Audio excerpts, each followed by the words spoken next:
KPPBC Tipe Madya Pabean C Langsa melaksanakan pemusnahan terhadap 2 kapal bekas dan barang ilegal lainnya seperti pakaian bekas, topi bekas, kosmetik, dan rokok ilegal senilai ratusan juta rupiah. Barang-barang ilegal tersebut merupakan hasil penindakan yang dilakukan selama periode 2020 hingga 2024 dan dimusnahkan setelah mendapatkan persetujuan dari Kepala Kantor Pelayanan Kekayaan Negara dan Lelang atau KPKNL Lok Sumawe sesuai dengan surat persetujuan yang telah diterbitkan. Kepala Kantor Bea Cukai Langsa, Sulaiman mengatakan, pemusnahan ini dilakukan di 3 tempat, yakni Kantor Bea Cukai Langsa, Pelabuhan Kuala Langsa, dan tempat pembuangan akhir atau TPA Kota Langsa.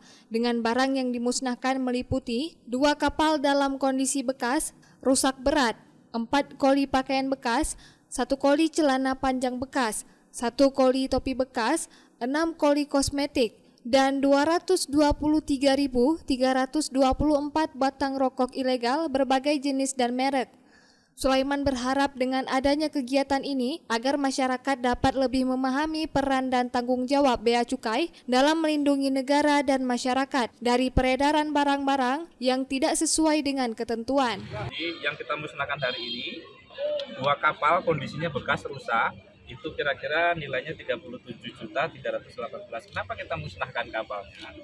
Karena itu tangkapan dari tahun 2021. Udah kita lelang 3 kali, nggak ada yang mau beli. Bahkan udah kita tawarkan sekali untuk hibah. Ternyata memang nggak ada yang berminat karena untuk memperbaiki lebih mahal karena udah kan kapal kayu ya. Kayu udah pada busuk rusak sehingga kita lakukan pemusnahan. Ya, jadi udah permohonan yang kelima nih baru pemusnahan. Kemudian ada 4 koli pakaian bekas, 1 koli celana panjang, 1 koli topi bekas, 6 kosmetik berbagai merek dan jenis, dan 223.324 rokok ilegal.